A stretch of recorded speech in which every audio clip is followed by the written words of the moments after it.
तो दोस्तों IBPS यानी कि institute of banking personal selection की तरफ से एक बहुत ही अच्छी वैकेंसी आ गई है, जिसकी जो रजिस्ट्रेशन है वो 1 जुलाई से लेकर 21 जुलाई तक है। तो इसके बारे में आपको मैं सारी जानकारी दूंगी। मेरी वीडियो को लास्ट तक देखिएगा और मेरे चैनल को लाइक शेयर सब्सक्राइब करना बिल्कुल भी ना भूलें। तो जैसे कि आप स्क्रीन पर देख ही सकते हैं कि यहाँ पर है कि सबसे पहले इसका जो रजिस्ट्रेशन शुरू हुआ था वो 1 जुलाई से 21 जुलाई तक है और उसके बाद इसका पेमेंट भी उसी टाइम है।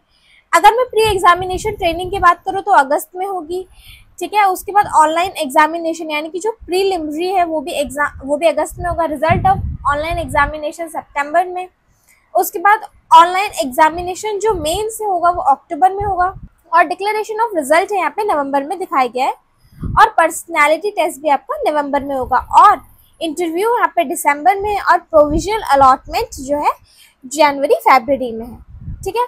उसके बाद में अब आपको बताती हूँ कि यहाँ पे कौन कौन से पार्टिसिपेटिंग बैंक है। आप देख सकते हैं यहाँ पे बैंक ऑफ बड़ौदा है, कैनरा बैंक है, इंडियन ओवरसीज है, UCO है, bank of India, central bank है, पंजाब नेशनल। आप यहाँ पे देख ही सकते हैं। उसके बाद यहाँ पे सारी चीज़ें मैंने आपको बताई है कि क्या क्या कॉम्पनसेशन वगैरह क्या है यहाँ पे दे रखा है।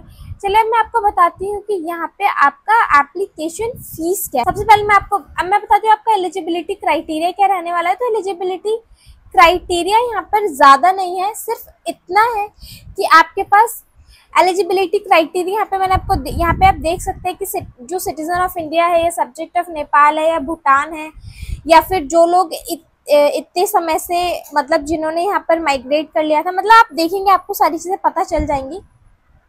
अगर मैं यहाँ पे एज की बात करूँ तो यहाँ पे मिनिमम एज 20 ईयर्स है और मैक्सिमम 30 ईयर्स है और जो भी एज रिलैक्सेशन जैसे कि शेड्यूल कास्ट और शेड्यूल ट्राइब के लिए यहाँ पर एज रिलैक्सेशन 5 साल है, अदर बैकवर्ड क्लासेस के लिए 3 है, पर्सन विद बेंचमार्क डिसेबिलिटी के लिए 10 है, ठीक है। अब मैं यहाँ पर बात करती हूँ, अब हम यहाँ बात करते हैं एजुकेशन क्वालिफिकेशन की। तो आपके पास यहाँ पे किसी भी डिसिप्लिन की डिग्री होनी चाहिए, बस आपके पास वो ओरिजिनल होनी चाहिए जैसे कि यहाँ पर लिखा है, और वो किसी भी गवर्नमेंट यूनिवर्सिटी से सर्टिफाइड होनी चाहिए, ठीक है। और उसके बाद हम एप्लीकेशन फीस की बात करते हैं। यहाँ पे एप्लीकेशन फीस 175 रुपये है inclusive of GST SC ST PWBD के लिए और 850 यहाँ पे और जो बचे हुए लोग हैं। अब यहाँ पे मैं स्ट्रक्चर ऑफ एग्जामिनेशन के यहाँ पे बताया गया से आपका प्रीलिम्स होगा एग्जामिनेशन जो कि ऑब्जेक्टिव टेस्ट होगा, जिसमें नेम ऑफ टेस्ट सबसे पहले आपका इंग्लिश लैंग्वेज क्वांटिटेटिव एप्टीट्यूड और रीजनिंग एबिलिटी है, जो नंबर ऑफ क्वेश्चन जिसमें 30, 35 और मैक्सिमम मार्क्स 30, 40 है।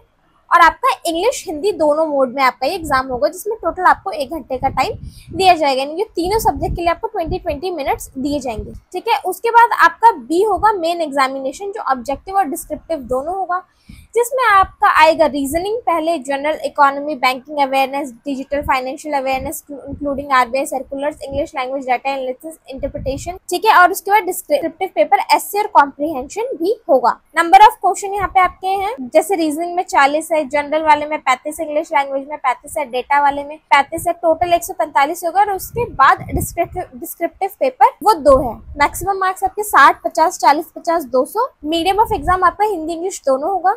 आपको 2 बार मतलब टोटल जैसे आपका पहले जो 4 सब्जेक्ट है उसमें आपको 160 मिनट मिलेंगे और डिस्क्रिप्टिव पेपर जहाँ पे ऐसे कॉम्प्रिहेंशन वहाँ पे अलग से आपको 30 मिनट्स दिया जाएगा, इंग्लिश का है जो कि, ठीक है।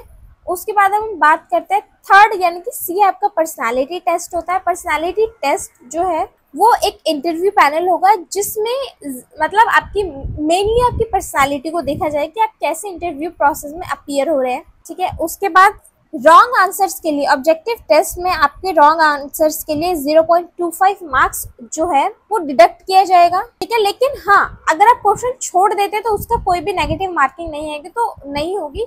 तो गलत देने से अच्छा है आप उसका आंसर ही बिल्कुल भी ना दें। उसके बाद यहाँ पे कट ऑफ क्राइटेरिया दिया हुआ है, आप यहाँ पे देख सकते हैं। तो मैंने लगभग आपको सारी जानकारी दे दी। ऐसी और जानकारी के लिए और ऐसी और गवर्नमेंट न्यूज़ के लिए मेरे चैनल गवर्नमेंट जॉब डायरेक्ट को सब्सक्राइब करना बिल्कुल भी ना भूलें।